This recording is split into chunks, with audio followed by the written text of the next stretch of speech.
안녕하세요. 이주의 서재입니다.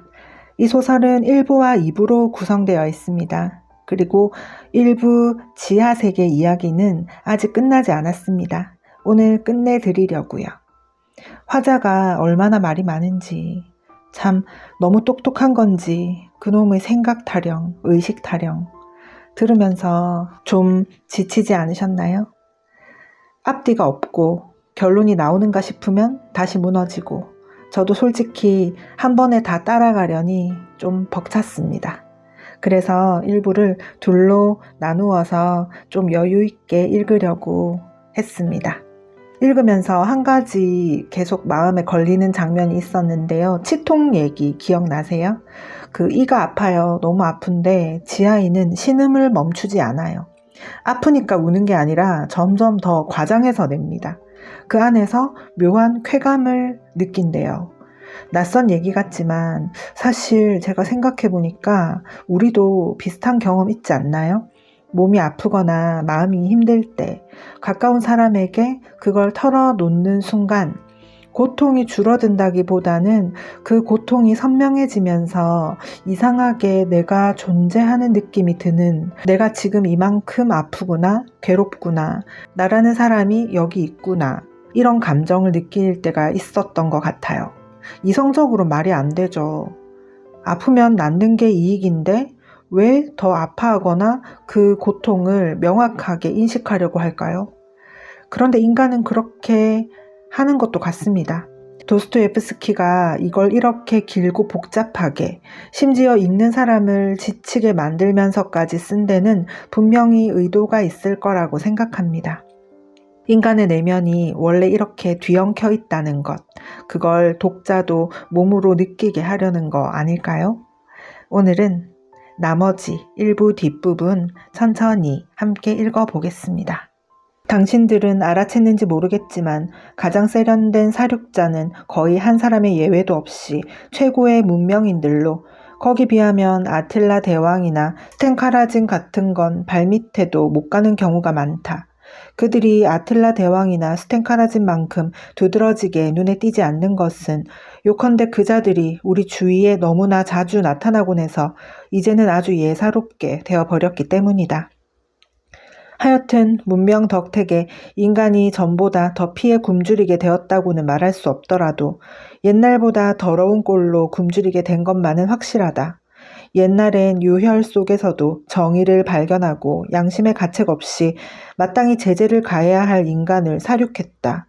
그러나 지금 우리는 유혈을 더러운 짓이라고 생각하고 있으면서도 옛날보다 훨씬 대규모로 하고 있는 것이다. 과연 어느 쪽이 더 나쁜가? 그건 당신들의 판단에 맡기겠다. 전하는 바에 의하면 클레오파트라는 여자 노예들의 가슴을 금바늘로 찔러 노예들이 비명을 지르며 꿈틀거리는 걸 보고 쾌감을 느꼈다 한다. 여기에 대해 당신들은 그런 건 상대적으로 보아 야만 시대의 일이 아니냐, 그리고 현대 역시 상대적으론 야만 시대이므로 지금도 여전히 사람 몸에 바늘을 꽂는 따위 짓을 하고 있다. 또한 인간은 옛날에 비해 사물을 옳게 판단할 수 있게 되었다곤 하지만 아직도 이성과 과학이 지시하는 대로 행동하는 것을 완전히 습득한 것은 아니다 라는 식으로 말하는지 모른다. 어쨌든 당신들은 마음속으로 낡은 악습이 없어지고 상식과 과학이 인간의 본성을 완전히 재교육하여 올바르게 지도하게 된다면 반드시 그것을 습득하게 되리라고 확신하고 있을 것이다. 당신들의 확신에 의하면 그때야말로 인간이 스스로 과오를 범하거나 자기 의지를 정상적인 이익에 역행시키는 따위 짓은 자연히 없어져야 할 것이다. 뿐만 아니라 당신들의 생각으론 그때야말로 과학 자체가 인간을 교도하여 인간은 자유의지 같은 건 애초부터 없었던 것처럼 피아노의 건반이나 휴대용 오르간의 핀 같은 것이 되어버리고 말 것이다. 뿐만 아니라 이 세상에는 자연의 법칙이라는 게 엄존하고 있으므로 인간이 무얼 하든 간에 그것을 자기 의지로 실행할 수는 없는 일이며 자연의 법칙에 의해 스스로 이루어지는 것이라고 보아야 한다. 따라서 이 자연률을 발견하기만 하면 인간은 자기 행위에 책임을 지지 않아도 되므로 생활하기가 무척 편해진다. 그렇게 되면 모든 인간의 행위가 자연히 이 법칙에 따라 분류되어 마치 대수표처럼 그 수가 대략 10만 8천 종류쯤 되어 영감 속에 기입된다. 그보다 더 좋은 것으로는 요즘의 백과사전 같은 친절한 출판물이 간행되어 인생에 관한 모든 것을 정확히 계산해서 명시해준다면 이미 이 세상엔 행위도 없고 돌발 사건도 없게 되는 것이다. 그때야말로 수학적으로 정확하게 계산된 인스턴트식 새로운 경제관계가 시작되고 문제거리란 흔적도 없이 사라져버린다. 어떤 문제든지 미리 준비된 해답을 즉각 얻을 수 있기 때문이다. 그때야말로 수정궁이 세워지는 것이다. 그때는 한마디로 말해서 봉황이 날개를 펴고 내려오는 것이다. 하기는 그때 무서운 권태 같은 게 내습하지 않으리라는 보장은 없다. 그 대신 모든 것이 빈틈없이 합리화된다. 물론 심심풀이로 무슨 엉뚱한 일을 궁리해 내지 않는다고 장담할 순 없다. 금바늘로 사람을 찌르는 것 역시 심심풀이로 하는 것이 아닌가. 그러나 그런 것쯤은 대수로운 문제가 아니다. 다만 한 가지 곤란한 것은 이것도 내 자신의 의견이지만 그때 가선 금바늘로 찔리우는 걸 오히려 좋아하게 될는지도 모른다는 점이다. 원래 인간은 바보니까. 어이없을 만큼 바보니까. 아니 바보는 결코 아니지만 그 대신 형편없는 배은 망덕자인 것이다. 예를 들어 이런 배은 망덕자가 자기보다는 남을 멸시하는 빛을 띤 퇴보적인 신사가 분별에 가득 찬 미래 세계에서 이렇다 할 동기도 없이 벼랑간 튀어나와 양손을 허리에 대고 떡 버티고 서서 사람들을 향해 어떻소 여러분, 이따위 합리적인 세계는 한 발로 차서 부숴버립시다. 뭐 다른 목적이 있어서가 아니라 이 대수표는 악마에게나 주어버리고 다시 한번 우리 자신의 바보스런 의지대로 살아보고 싶다 이 말이오. 라고 떠벌린다 해도 나는 조금도 놀라지 않겠다. 사실 이 정도라면 대수로울 건 없지만 반드시 동조자가 나타날 테니 그게 곤란하다는 것이다. 그렇게 생겨먹은 게 인간이니까. 이런 일은 입에 올릴 가치조차 없어 보이는 부질없는 원인에서 생기는 법이다. 다름 아니라 인간이란 언제 어디서든 이성이나 이익이 명령하는 것에 따르기보다는 하고 싶은 짓을 제멋대로 하고 싶어하는 성질이 있기 때문이다.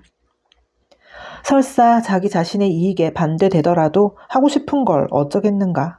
뿐만 아니라 천하 없는 일이 있어도 꼭 그렇게 해야만 할 경우도 있다. 자기 자신의 자유로운 의욕, 아무리 엉뚱한 것일지라도 하여튼 자기 자신의 변덕, 미치광이 같은 것이라도 좋으니 하여튼 자기 자신의 공상, 이것이야말로 세상 사람이 간과하고 있는 가장 유익한 이익이다. 이것만은 어떤 분류에도 속하지 않는 이익이며 또 이것 때문에 일체의 이론이 박살나버리는 것이다. 저 현인이란 자들이 인간에겐 무언가 도덕적인 훌륭한 의욕이 필요하다고 확신하고 있는 것은 도대체 어디에 근거를 두고 계산해낸 판단인가? 어째서 그들은 판에 박은 듯이 인간에겐 반드시 합리적인 유익한 의욕이 필요하다는 따위 망상을 일으켰을까? 인간에게 필요한 것은 오직 독자적인 자유로운 의욕뿐이다. 이 자유로운 의욕의 대가가 아무리 비싸더라도 그리고 어떤 결과를 초래하더라도 그런 건 문제가 아니다. 참으로 이 의욕만큼 처치 곤란한 것도 다시 없을 것이다. 하지만 의욕이란 실제에 있어 존재하지 않는단 말이다. 원한다면 말하겠는데 하고 당신들은 큰 소리로 웃으면서 이렇게 말할 것이다. 오늘날 과학은 이미 인간을 속속들이 해부해 놓았기 때문에 이젠 주지의 사실로 되어버렸지만 의욕이니 자유의지니 하는 건 다만 잠깐만 여러분 나 자신도 그런 식으로 말을 시작하려던 참이었다. 솔직히 말해서 이 말을 한데 얻어맞기라도 한 것 같은 기분이다. 나는 방금 의욕이란 도무지 정체를 알 수 없는 것에 좌우되는 것이긴 해도 결국은 그것이 오히려 편리할는지 모른다라고 장담하려 했지만 문득 과학이란 걸 상기했으므로 그만두고 말았다. 그러자 당신들이 먼저 말문을 연 것이다. 사실이 그렇다는가. 만약에 언제든 우리의 의욕이나 공상 같은 것의 방정식을 죄에다 발견해서 그런 것들이 무엇에 좌우되며 어떤 법칙에 의해 발생하며 또 이러이러한 경우엔 어떤 방향으로 진전하는가 하는 것 등에 관한 수학적 공식이 확정되어 버린다면 그때는 아마 의욕을 상실하고 말 것이다. 더 나아가 인간은 더 이상 존재하기를 원하지 않을지도 모른다. 생각해보라. 표에 의거한 의욕이 뭐가 재밌겠는가? 뿐만 아니라 이때 인간은 이미 인간이 아니고 휴대용 오르간의 핀 같은 존재가 되어버릴 것이다. 희망도 의지도 욕망도 없는 인간이라면 휴대용 오르간의 실린더에 붙은 핀과 뭐가 다르겠는가 말이다. 당신들은 어떻게 생각하는가? 과연 그런 일이 일어날 수 있겠는지 그 가능성을 한번 계산해 보지 않겠는가? 하고 당신들은 결론을 내릴 것이다. 우리의 의욕이 대부분 그릇된 것은 우리의 이익에 대한 잘못된 견해 때문이다. 우리가 이따금 터무니없이 바보스런 것을 원하는 건 결국 우리가 미련한 탓으로 미리 예상된 무슨 이익을 획득하는 가장 손쉬운 길이 그 바보스런 행위 속에 있는 것 같이 생각하기 때문이다. 따라서 이런 점이 죄에다 설명되어 종이 위에 계산되어 버리면 그때는 물론 이른바 의욕이라는 건 존재하지 않을 것이다. 그리고 만약에 의욕이 이성과 완전히 합치되어 버린다면 우리는 스스로 의욕을 버리고 이성에 순종하게 될 것이다. 그도 그럴 것이 이성을 완전히 지니면서 무의미한 것을 원한다는 건 이성에 역행하여 자기에게 해로운 걸 원하는 결과가 되므로 그런 짓을 할 바보는 없을 것이기 때문이다. 언젠가는 이른바 자유의지의 법칙이 발견될 것이므로 모든 의욕과 이성 판단이 세밀히 계산됐는지 모른다. 그러면 농담이 아니라 정말로 무슨 표 같은 게 작성될 게 아닌가. 그렇게 되면 우리는 정말로 그 표가 지시하는 대로의 의욕을 품게 될 것이다. 예를 들어 내가 엄지손가락을 깨물며 누군가를 노려보았다고 하자. 이런 경우 그것은 내가 노려보지 않을 수가 없어서 그렇게 한 것이고 또한 반드시 지정된 손가락을 깨물지 않을 수 없었다는 식으로 정확히 계산상으로 증명된다면 그때 내겐 도대체 어떤 자유가 남는단 말인가? 더욱이 내가 어디서 학문을 연구한 학자라면 더욱 이상한 얘기가 아닌가? 정말로 그렇게 된다면 앞으로 30년 동안의 나의 생애 정도는 어김없이 계산해낼 수 있을 것이다. 한마디로 말해서 만약에 그런 일이 실현된다면 우리는 아무것도 할 일이 없어질 것이지만 하여튼 그걸 이해하기는 해야만 할 것이다. 그리고 우리는 끈기 있게 이런 것을 속으로 되풀이해야만 한다. 이러저러한 순간에 이러저러한 상황 하에서는 자연히 우리 의지 같은 건 거들떠 보지도 않으므로 우리 마음대로 공상해선 안 되며 자연을 그대로 받아들이는 수밖에 없다. 그러니까 우리는 정말로 이런 표라든가 영감이라든가 그리고 그 증류기까지도 목표로 삼고 전진하고 있다면 별 수 없이 증류기조차도 받아들여야 한다. 그렇지 않으면 증류기 자신이 우리를 괴롭히지 않고 멋대로 기어 들어가 버릴 테니까. 옳은 말이다. 하지만 나로서는 좀 더 할 얘기가 있다. 여러분, 내가 신이 나서 엉터리 철학을 두드리는 걸 용서하기 바란다. 어쨌든 40년 동안이나 지하 생활을 해온 인간이니 약간 공상에 치우치더라도 봐줘야 할 게 아닌가. 그건 그렇고 여러분, 이성이란 좋은 것이면 틀림없다. 이 점에 관해선 왈가왈부할 여지가 없긴 하지만 이성이란 요컨대 한낱 이성일 뿐 인간의 지적 능력을 만족시키는 데 지나지 않는다.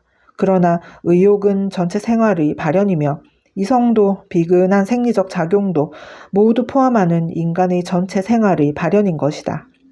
이 발현에 있어서의 우리 생활은 가끔 부질없는 것이 되긴 하지만 하여튼 생활인 것만은 틀림없으며 단순한 평방근 따위를 구하는 것과는 근본적으로 다르다.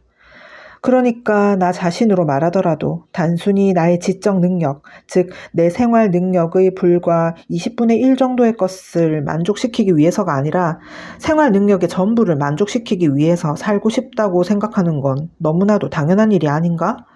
이성이 대체 뭘 알고 있다는 건가?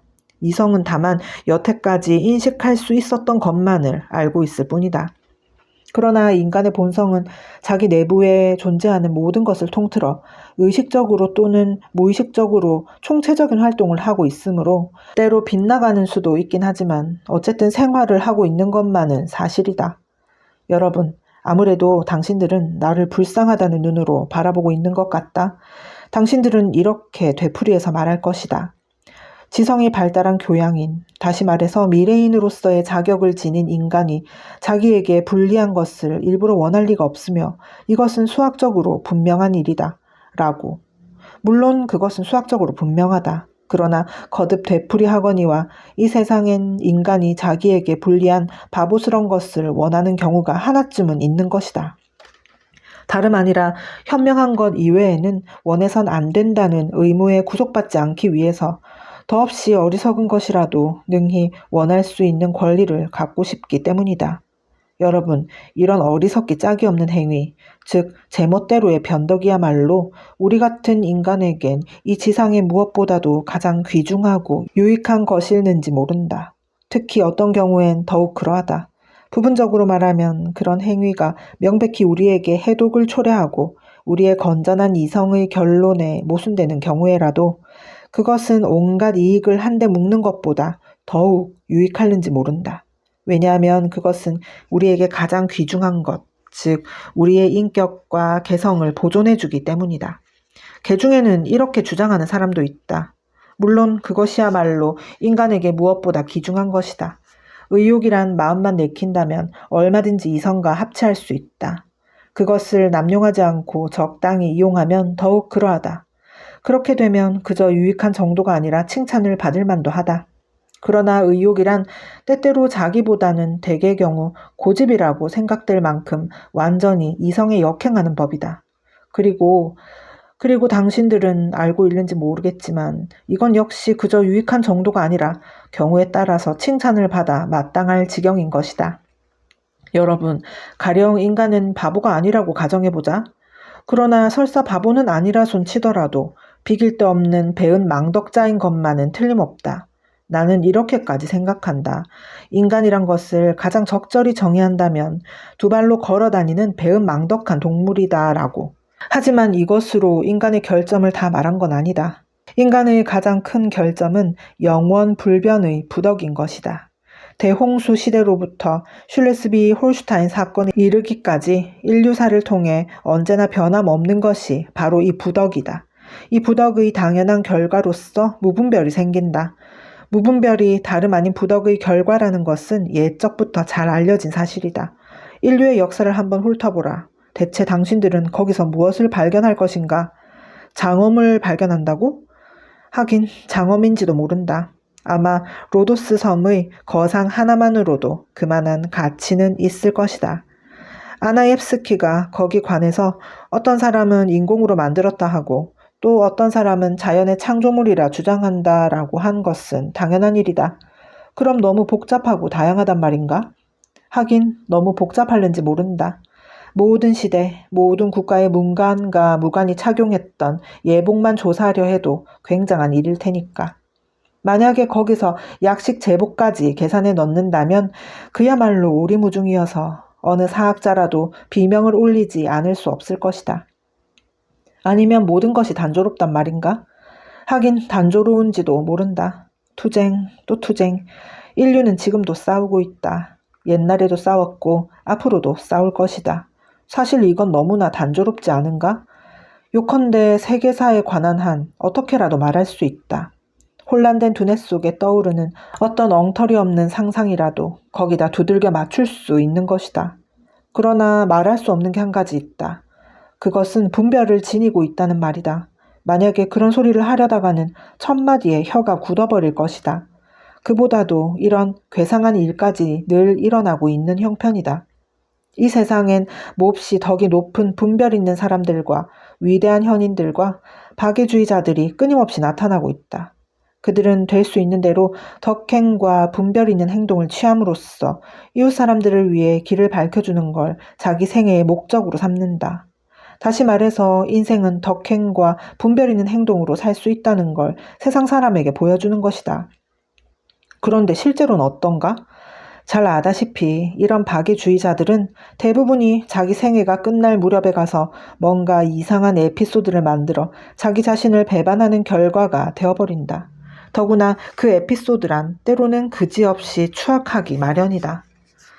그럼 여기서 당신들에게 묻거니와 이런 기묘한 성질을 타고난 동물인 인간으로부터 대체 무엇을 기대할 수가 있겠는가?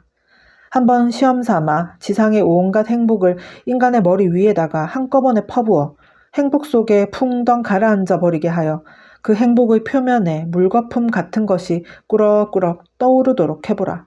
아니면 인간에게 충분하고도 남을 만한 경제적 만족을 주어 실컷 잠이나 자고 꿀떡이나 먹고 세계사의 영속이나 염려하는 따위 일밖엔 아무것도 할 일이 없는 처지에 놓아보라. 그래도 인간은 오직 배은 망덕의 습성 때문에 더러운 고집 때문에 파렴치한 짓을 저지르고야 말 것이다. 꿀떡이 주는 행복조차도 희생할 각오로 자기를 파멸시키는 비경제적이고 바보스런 넌센스를 기어이 원할 것이다. 그것도 다만 이 분별에 찬 질서정연한 세계에 파멸과 환상의 분자를 혼합시키고 싶다는 한 가지 이유 때문이다. 이와 같은 터무니없는 공상과 비천하기 짝이 없는 욕망을 언제까지나 잃지 않으려고 하는 게 인간인 것이다. 결국 그것은 인간이란 어디까지나 인간일 뿐 피아노의 건반은 아니라는 걸 스스로 확인하고 싶은데 지나지 않는다. 피아노의 건반을 두드리는 것은 다름 아닌 자연의 법칙임에는 틀림없으나 그렇다고 너무 신바람나게 두드리다 보면 그때는 표를 무시하고는 아무 의욕도 불태울 수 없게 되리라는 것을 자기 자신에게 경고하고 싶은 것뿐이다.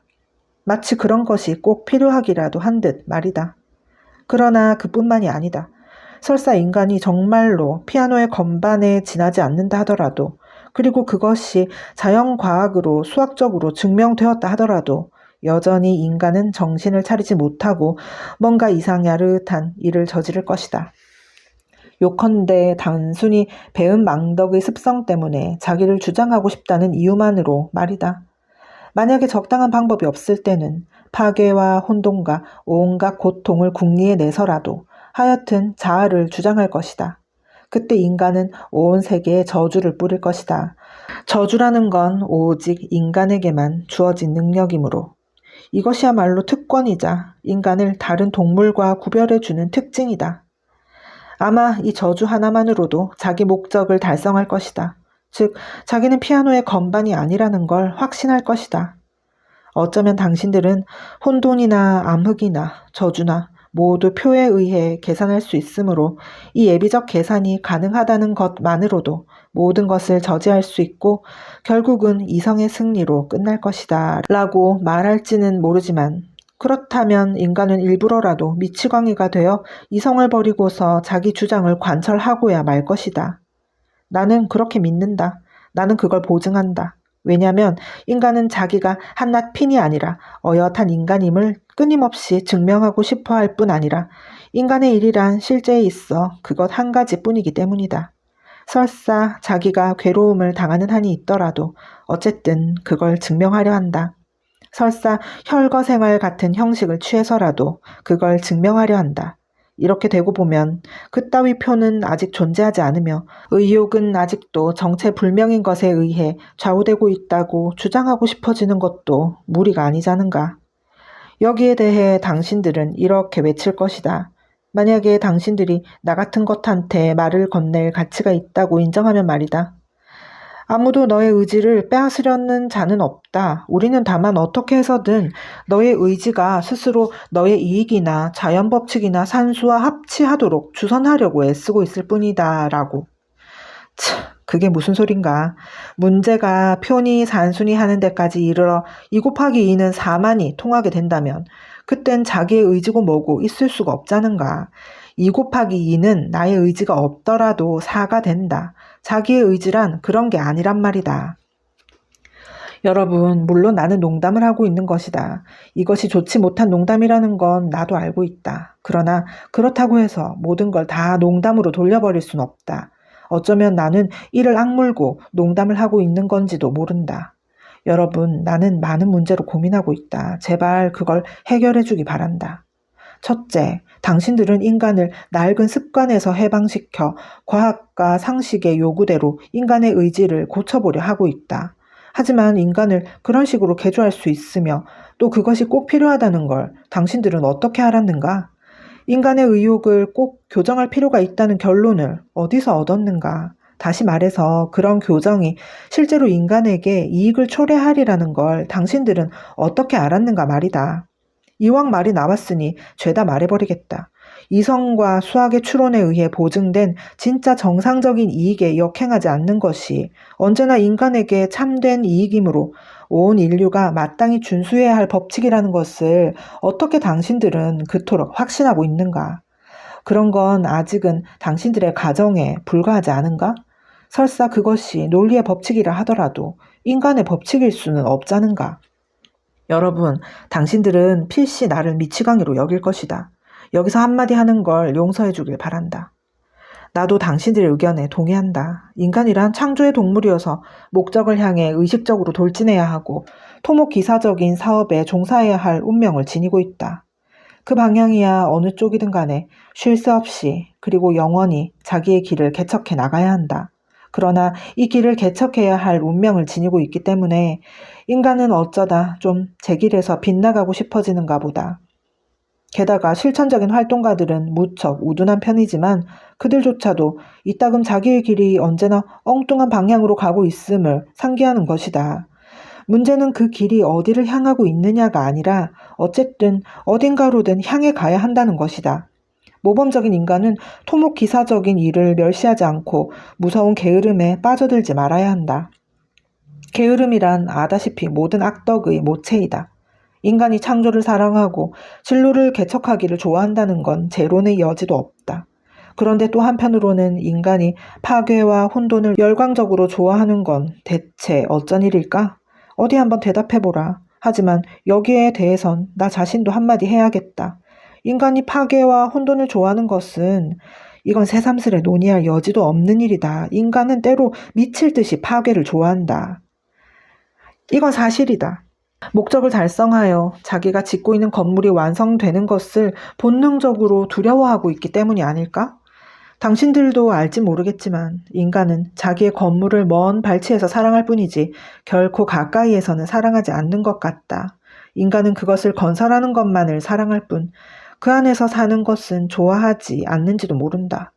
다 세우고 나면 그 건물을 가축들에게 예컨대 개미나 양이나 그런 것들에게 주어버리고 싶어 하는지도 모른다.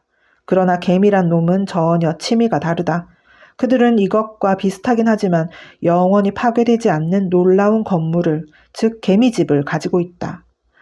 존경을 받아 마땅한 이 개미들은 우선 개미집에서부터 일을 시작해서 개미집에서 종말을 고할 것임이 틀림없다. 이것은 그들의 굳건한 정신과 확실성을 증명하는 것으로서 크나큰 명예라 하지 않을 수 없다. 그러나 인간이란 놈은 경박하고 저속한 동물이어서 마치 장기 두는 사람처럼 목적에 이르는 경로를 사랑할 뿐 목적 자체에는 관심이 없는 것 같다. 사실 온 인류가 지향하고 있는 지상의 목적이란 것은 모두가 이 목적 획득의 끊임없는 과정, 즉 생활 그 자체 속에 포함되어 있으며 목적 자체 속엔 존재하지 않는지도 모른다. 이건 누구도 보증할 수 없는 일이다. 목적이란 말할 것도 없이 2 곱하기 2는 4이며 공식 이외의 아무것도 아니다. 그런데 여러분, 2 곱하기 2는 4. 이것은 이미 생활이 아니고 죽음의 시작에 지나지 않는 것이다. 적어도 인간은 언제나 이상할 만큼 이 2 곱하기 2는 4를 두려워했지만 나는 지금도 두려워하고 있다.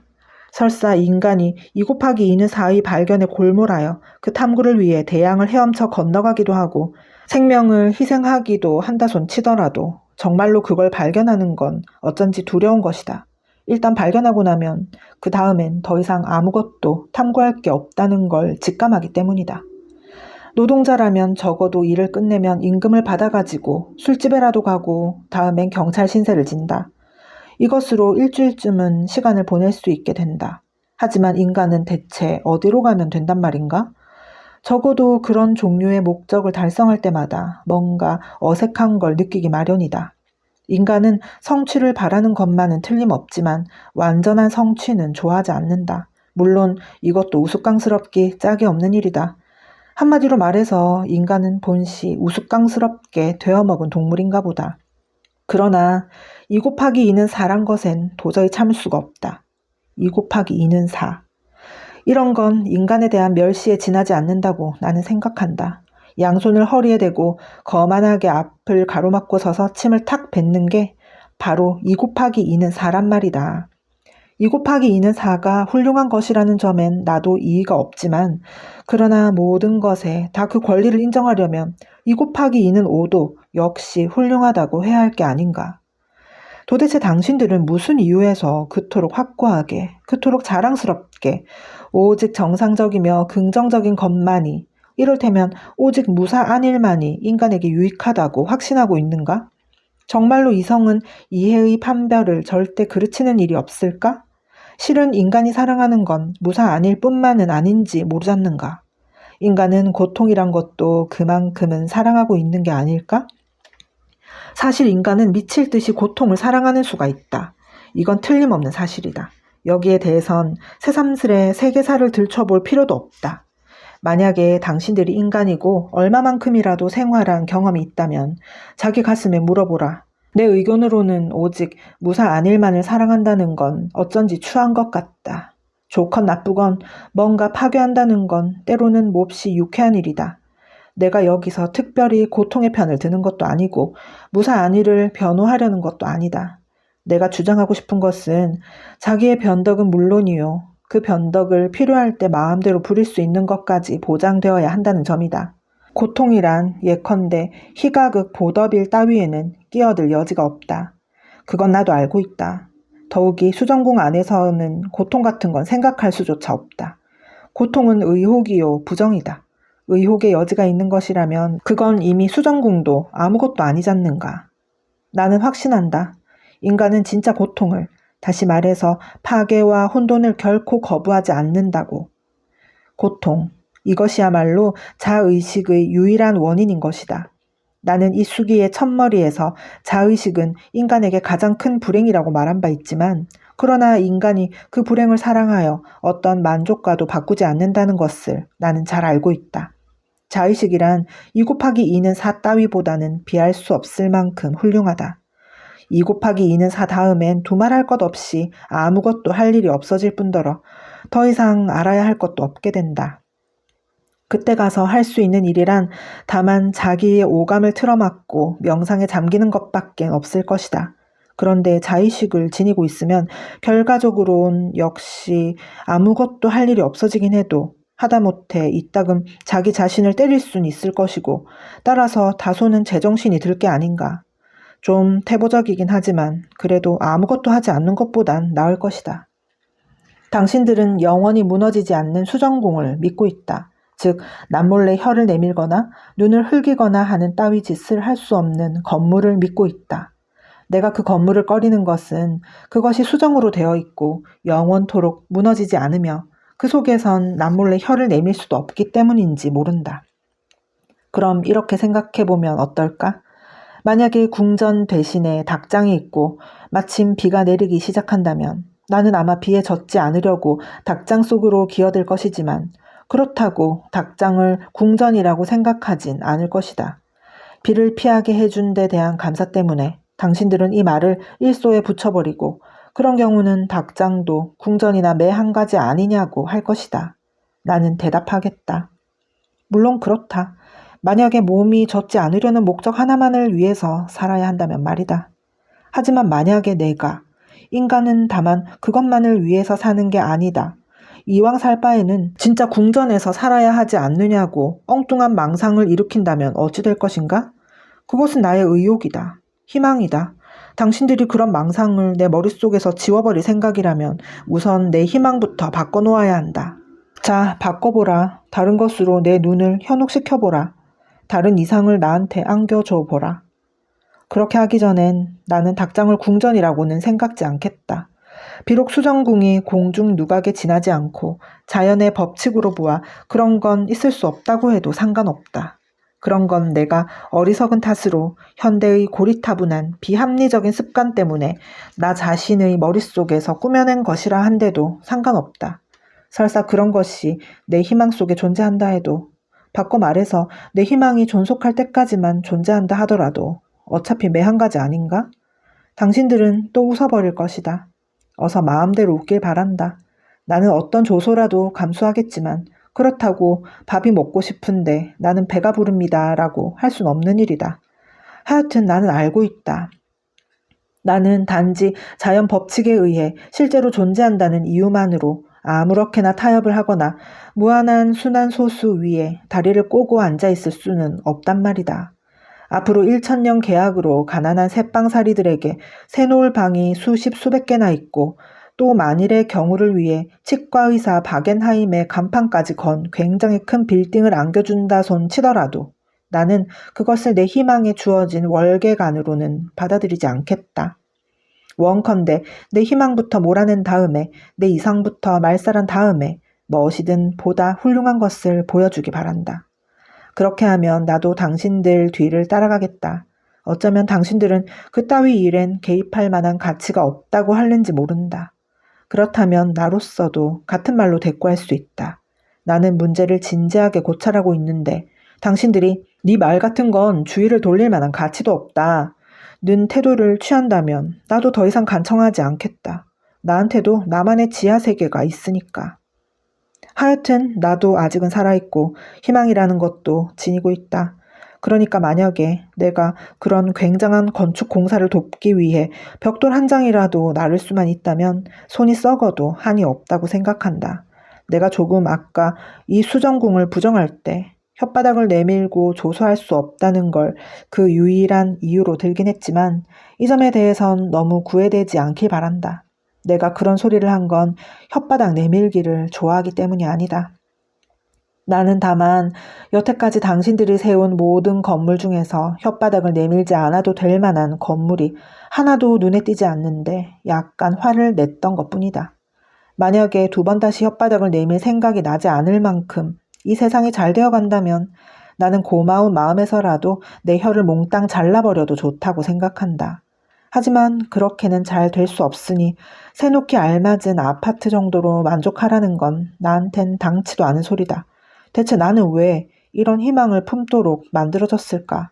설마 하니 나 자신을 구성하고 있는 것이 모두 속임수에 지나지 않는다는 결론에 도달하게 하기 위해 이렇게 만들어진 건 아닐 것이다.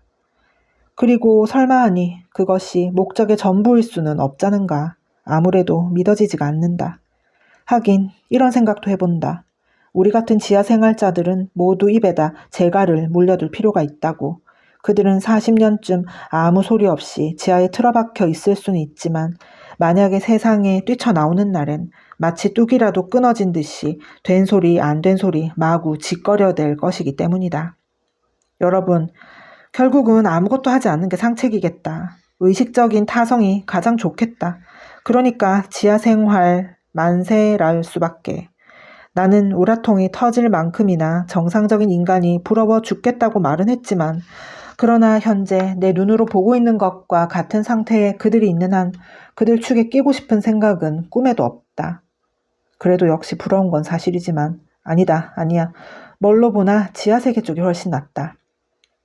거기서는 적어도 제기랄 나는 또 허튼 소리를 하고 있구나. 허튼 소리고 말고. 왜냐하면 지하 생활이 가장 좋은 건 절대 아니고 내가 갈망하는 건 뭔가 전혀 다른 것이라는 걸 2 곱하기 2는 4만큼이나 분명히 알고 있으니 말이다. 그러나 알긴 하면서도 좀처럼 발견할 수가 없는 것이다.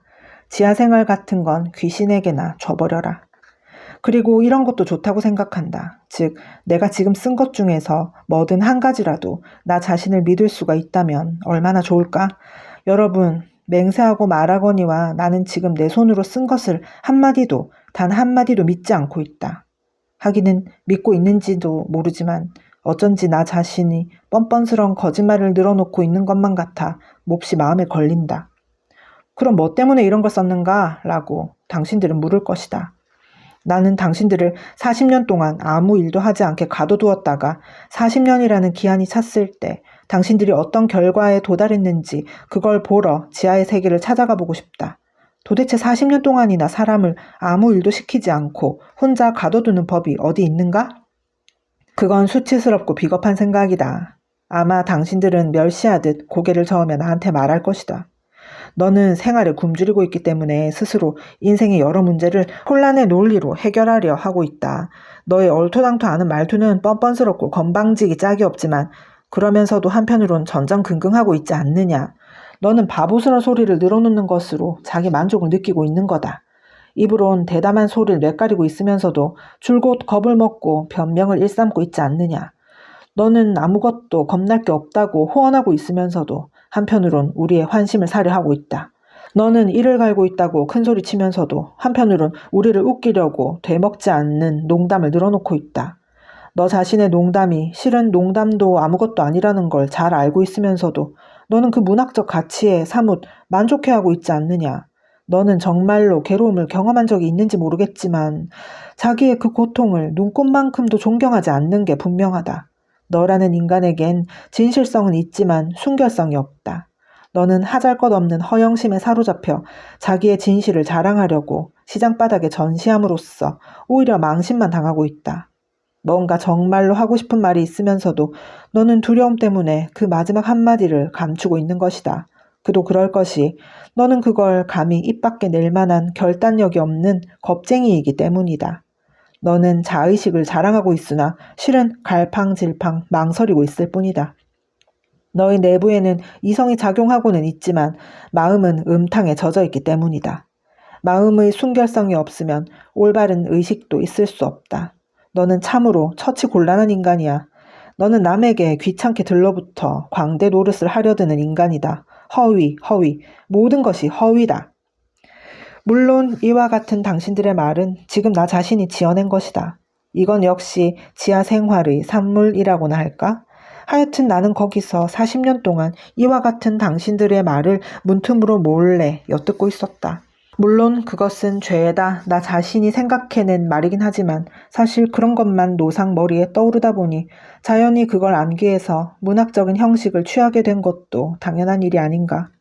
그러나 당신들은 내가 이걸 활자로 인쇄해서 당신들한테 읽으라고 내밀 것이라고 상상할 만큼 경솔한 사람들일까? 그리고 나한테는 또 한 가지 의문이 있다. 도대체 나는 뭐 때문에 당신들을 여러분이라고 부르는 걸까? 뭐 때문에 정말 독자를 대하기라도 하는 태도로 당신들을 대하는 걸까? 내가 이제부터 하려는 고백은 활자로 인쇄해서 남에게 읽게 할 성질의 것이 아니다. 그럴 만한 확고한 의지도 내겐 없을 뿐더러 그런 의지를 가져야 한다고도 생각지 않는다. 하지만 실은 내 머릿속에 한 가지 공상이 떠올랐으므로 그걸 꼭 실현하고 싶을 뿐이다. 그건 다음과 같은 것이다. 어느 누구의 추억 속에도 몇몇 절친한 친구 이외엔 아무에게도 털어놓을 수 없는 일이 있는 법이다. 아니 친구에게조차도 털어놓을 수 없고 오직 자기 자신에게만 그것도 아주 은밀히 고백할 수밖에 없는 그런 일도 있다. 심지어는 자기 자신에게조차 고백하기 두려운 경우도 있다. 이런 일은 아무리 신분이 높은 점잖은 사람에게도 꽤 많이 있게 마련이다. 오히려 점잖은 사람일수록 그런 일이 남보다 더 많다고 할 수 있다. 나 자신만 하더라도 지난날에 있었던 어떤 사건을 회상하기로 결심한 것은 극히 최근의 일이고 그것조차도 오늘에 이르기까지 그 어떤 불안감 때문에 항상 피해왔던 것이다. 그러나 다만 회상하는 데 그치지 않고 수기에 남겨놓기로 결심한 지금으로서는 과연 나 자신에 대해 그야말로 숨김없는 태도를 취하여 모든 진실을 꺼려하지 않을 수 있을는지 스스로 그것을 시험해보고 싶은 심정이다. 말이 나왔으니 말이지만 하이네가 단언한 바에 의하면 인간은 자기 자신에 관해선 반드시 거짓말을 하기 마련이므로 정확한 자서전이란 있을 수 없다는 것이다. 그의 주장을 따른다면 예컨대 루소만 하더라도 자기 참회록 속에서 줄곧 자신을 헐뜯고 있는데 그것은 허영심 때문에 거짓말을 하고 있는 거라고 봐야 한다. 나는 하이네의 주장이 옳다고 생각한다. 인간은 때로 자기의 허영심을 만족시키기 위해 엄청난 범죄를 날조하여 스스로 범인을 자처하고 나설 수도 있음을 나는 잘 알고 있다. 그리고 그것이 어떤 종류의 허영심인지도 충분히 이해할 수 있다. 그러나 하이네는 공중 앞에서 참회하는 인간에 대해 말했지만 나는 다만 나 자신을 위해서 쓰고 있는 것이다. 여기서 명백히 밝혀두거니와 비록 내가 독자를 상대하는 것 같은 투로 쓰고 있긴 하지만 그것은 어디까지나 수단에 지나지 않을 뿐이며 그렇게 하는 편이 쓰기가 쉽기 때문이다. 즉 그것은 형식, 하나의 형식에 불과하다. 도대체 나 같은 것한테 독자가 있을 수 있겠는가? 여기에 대해선 이미 설명한 바 있지만 말이다. 따라서 나는 이 수기의 형식에 대해선 그 어떤 구속도 받고 싶지 않다. 순선히 체계니 하는 것도 나에겐 아랑곳 없다. 그저 생각나는 대로 써나갈 뿐이다. 그러나 당신들은 나의 말꼬리를 잡고 늘어지면서 네가 정말로 독자를 염두에 두지 않는다면 순서도 체계도 무시한다느니 그저 생각나는 대로 쓰겠다느니 하는 따위 조건을 혼자서 그것도 종이 위에다 미리 못 박을 필요가 어디 있느냐. 그런 설명이 무엇에 필요하다는 거냐. 무엇 때문에 그런 변명을 하느냐 말이다. 라고 따지고 들지 모른다. 글쎄, 그건 뭐랄까. 나는 얼른 대답을 하지 못할 것이다. 물론 여기엔 복잡한 심리적 원인이 있을 수 있다. 어쩌면 내가 겁쟁이에 지나지 않기 때문인지도 모르겠다. 아니면 내가 이 수기를 적어 나가는 데 있어 될 수 있는 대로 예의를 지키기 위해 일부러 눈앞에 대중을 상상하고 있는지도 모른다. 하여튼 원인은 여러 가지가 있을 수도 있다. 그리고 또 이런 문제도 있다.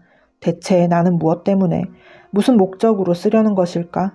만약에 대중을 위해서가 아니라면 구태여 종이에 옮겨 적을 것 없이 마음속으로 죄다 상기하는 것만으로 족하지 않은가? 물론 그렇다. 하지만 종이에 적으면 어쩐지 훨씬 엄숙해지는 것 같다. 종이에 적으면 뭔가 아주 그럴듯해 보이고 자기 비판도 더욱 철저할 수 있을 것이며 그럴싸한 말도 절로 떠오를 게 아닌가. 뿐만 아니라 수기를 쓰고 있노라면 마음도 한결 가벼워지는 것 같다. 사실 말이지 오늘도 하나의 옛 추억이 유달리 내 마음을 억누르고 있다. 벌써 2, 3일 전부터 또렷이 기억 속에 떠올라 마치 시끄러운 음악의 한 구절처럼 짓궂게 늘러붙어 떨어져 나가려 하질 않는다. 어떻게 해서든 이것을 털어버려야 한다. 나한테는 이런 추억이 몇몇 가지나 있는데 이따금 그 수많은 추억 가운데서 어느 하나가 툭 튀어나와서는 내 마음을 압박하는 것이다. 그걸 종이에다 적으면 저절로 떨어져 나간다고 나는 믿고 있다. 그러니 한번 그렇게 해본다고 해서 나쁠 건 없지 않은가. 마지막 이유로 나는 언제나 심심하다는 걸 들 수 있다. 나는 도대체 하는 일이 없다. 그런데 멋이든 글을 쓴다는 건 정말 일답게 느껴진다. 일을 하고 있으면 인간은 선량하고 정직해진다고 한다. 그렇다면 이것도 하나의 좋은 기회일 수 있다. 지금 눈이 내리고 있다. 흠뻑 젖은 누렇게 더럽혀진 눈이다. 어제도 내렸고 2, 3일 전에도 내렸다. 저 진눈깨비의 연상에서 지금 내 머릿속에 늘러붙어 떨어지지 않는 그 에피소드를 상기한 것 같다. 그럼 이것은 진눈깨비의 연상에서 생긴 이야기라고 해두자. 이렇게 1부는 끝났습니다. 어떠셨나요? 오늘 좀 만만치 않았던 것 같은데요, 저는. 지아이는 계속 말하죠. 앞으로 갔다가 뒤로 오고 논리를 쌓았다가 스스로 무너뜨리고. 오늘 읽으면서 느낀 점은 지아인이 두려워하는 건 고통이 아니라 불행이 아니라 내 행동이 내 것 같지 않은 것, 뭔가 자유의지를 잃어버리는 것, 이런 걸 두려워하는 것 같습니다. 과학이 완성되어서 내 변덕까지 계산되고 내가 엄지손가락 깨무는 것조차 그렇게 할 수밖에 없어서 이런 식으로 증명된다면 그때 나에게 남는 자유가 무엇이냐고 묻죠. 그래서 나온 게 2 곱하기 2는 5. 틀린 걸 알죠. 그런데 그 틀린 것을 원할 수도 있지 않냐고 그렇게 말합니다. 이성이 안 된다고 해도 하고 싶다고 말할 수 있어야 한다고요. 그게 인간이 부품이 아니라는 증거이기 때문이랍니다. 그리고 마지막에 고백하죠. 갑자기 나는 내 손으로 쓴 것을 단 한마디도 믿지 않는다. 여태껏 한 말을 본인이 직접 부숩니다. 제가 이때 약간 뭐 하자는 거야? 이렇게 생각했는데 자기 모순 안에서 허우적대는 이 인간 자체가 도스토옙스키가 말하고자 하는 우리의 어떤 모습이 아닐까. 이성으로 깔끔하게 설명되지 않는 우리네 모습이 아닐까. 그런 생각을 하게 되었습니다. 자, 이제 지아이는 우리에게 에피소드를 말해주고 싶다는데요. 뭔가 좀 싸합니다. 고구마가 예상되기도 하고 두렵기도 하지만 많은 내향형 인간들이 이 부분에서 심리 해부를 당하면서 공감하다 못해 오열한다길래 좀 궁금하기도 합니다. 내일 뵐게요.